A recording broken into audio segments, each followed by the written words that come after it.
The vignette is a very important component of architectural photography. It's essentially where you take details and highlight them, move in and show them more closely in ways that you can't in an overall room shot, for instance. Here's a good example of what I'm talking about.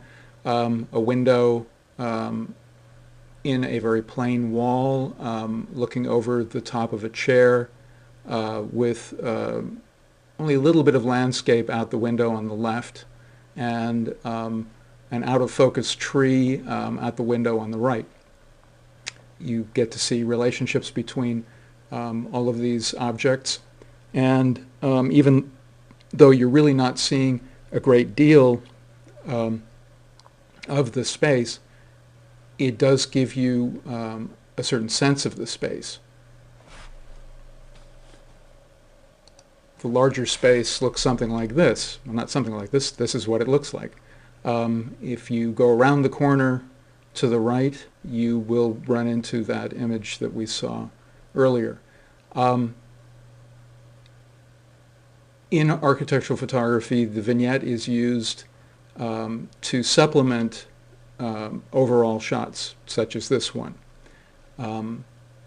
It gives editors an opportunity to highlight specific elements of a space, and also gives art directors an opportunity to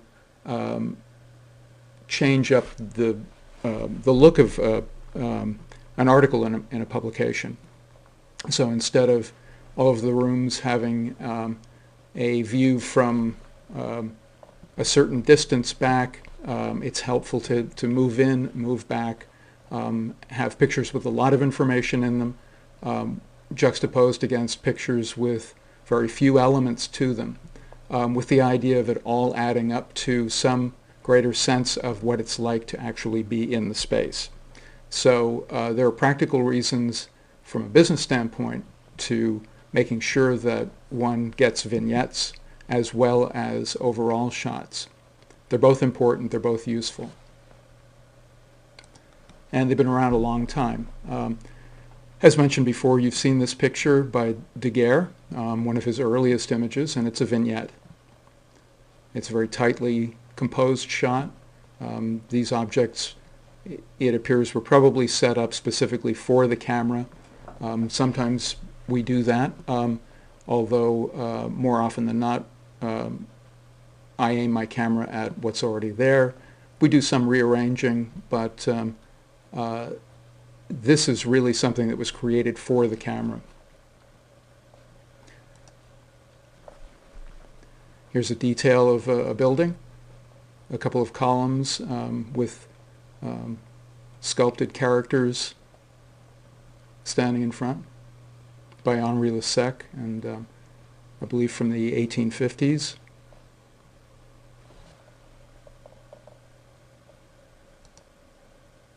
This is another Lessec that we've seen before, and a very early vignette, a picture of a vase with flowers with an out-of-focus background so that the attention really stays with the vase.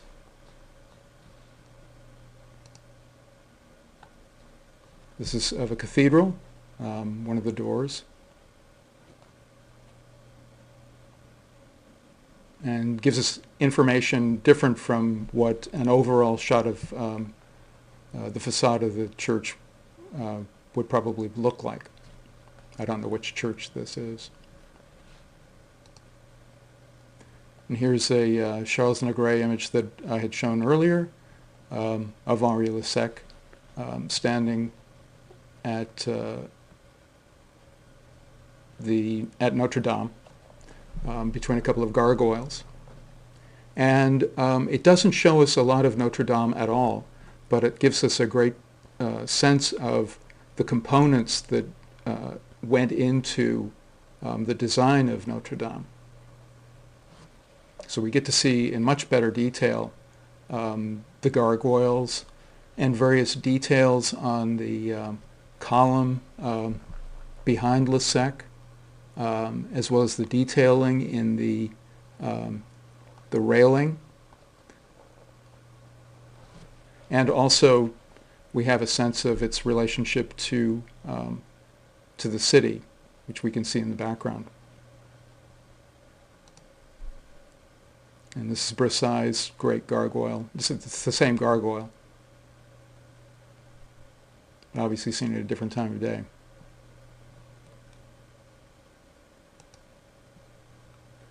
This is by Felix Bonfield, and Looking Up, and it's essentially a detail of either a Roman or Greek ruin, and gives us a sense of the architecture that we couldn't otherwise get in an overall shot.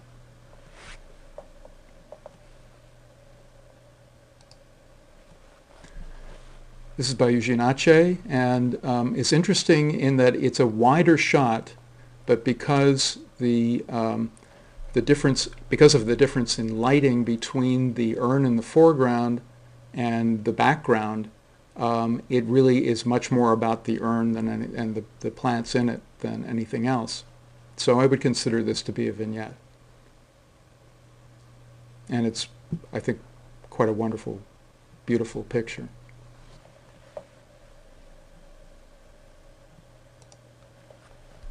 This is another detail of Vignette. And again, don't know where it is, but it appears to be at the base of a building. A wonderful sea serpent head.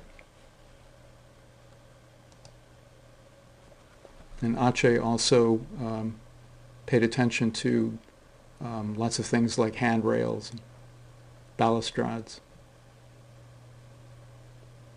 And as is often the case with Aceh, we get to see the railing in clarity and detail, as well as what is behind it, which gives us more a sense of the space.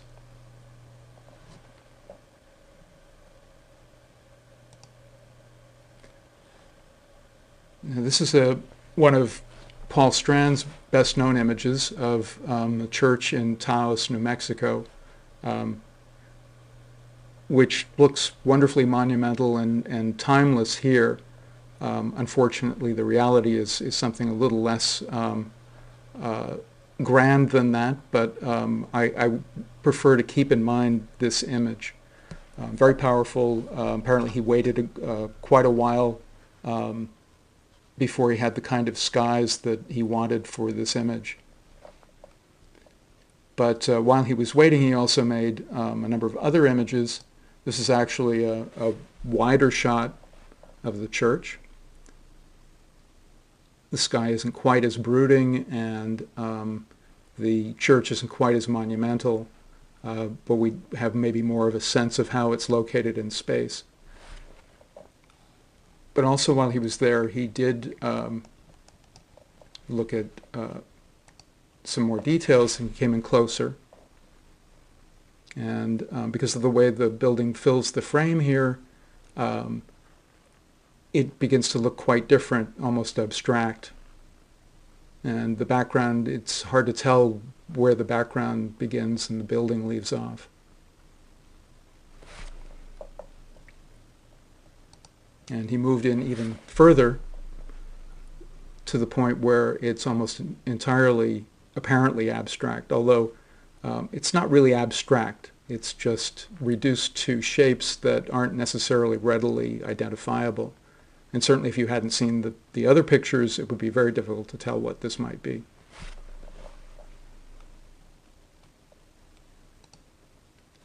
This is by Edward Weston. You've seen it before. And a very tight shot compositionally. Very little information, and at the same time, lots for your eye to see.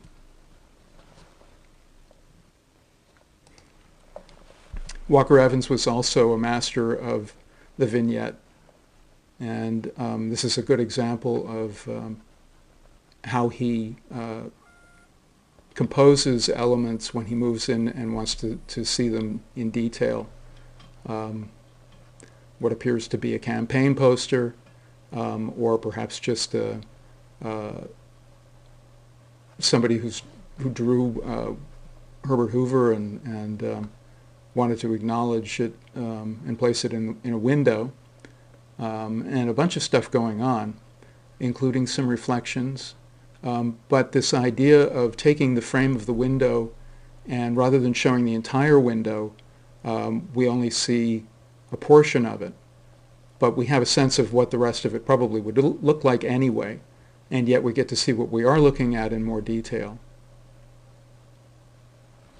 So he's directing our view. As I mentioned before, this is one of my favorite Walker-Evans, and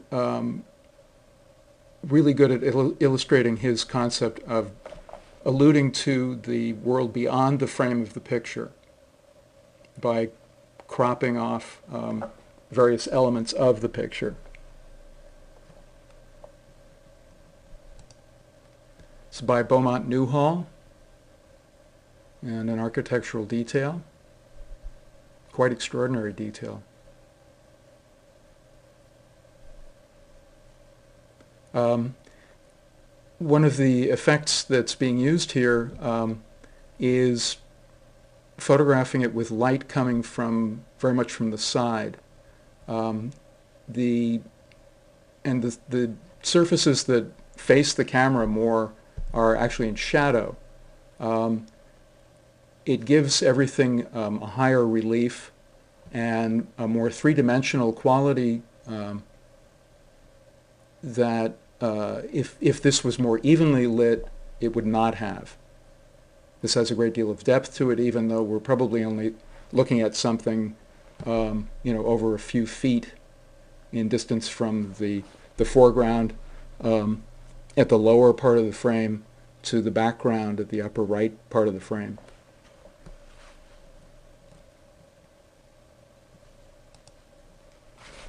This is by Edward Steichen, and is interesting to me because we see the ironwork in the foreground almost as a vignette, but because we're seeing through it, we also get to see the greater bridge beyond and the tower at on the far side of the river.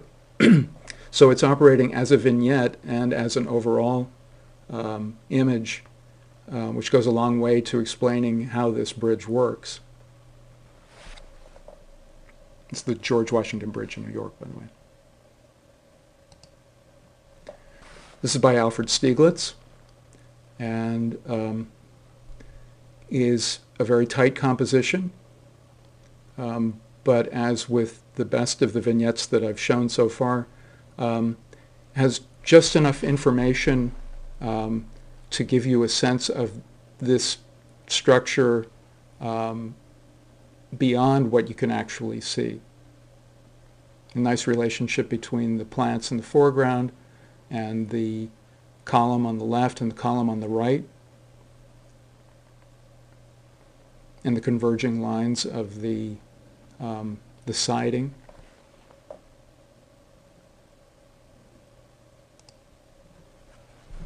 We've seen this before. This is André Kertész's picture of Piet Mondrian's studio, and a very tight composition. Doesn't show us a great deal, and doesn't need to convey a great deal.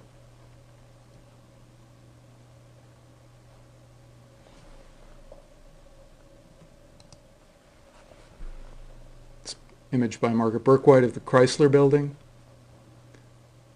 Again, very tight. We have some sense of how that spire is constructed in a way that you just generally don't get to see in the longer shots, which are more typical.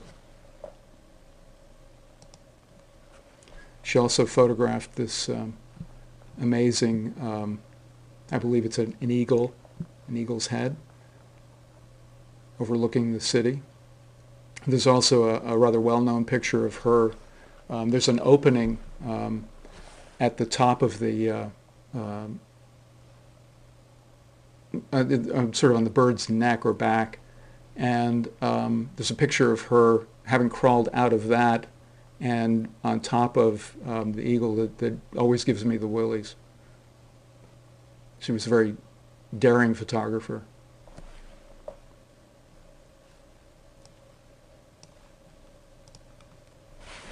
This was a photographer that I hadn't seen before, but stumbled across this image by Lance Spear, and a nice example of using an archway to create a vignette for other elements of the building, of what I assume is the same building. It may in fact be another building. But a lot going on in a relatively small space. You have a railing in the foreground, and the archway, which looks distorted, but it may not be, and the peak of a roof, and what appears to be a chimney with a couple of chimney pots on the top. A lot going on.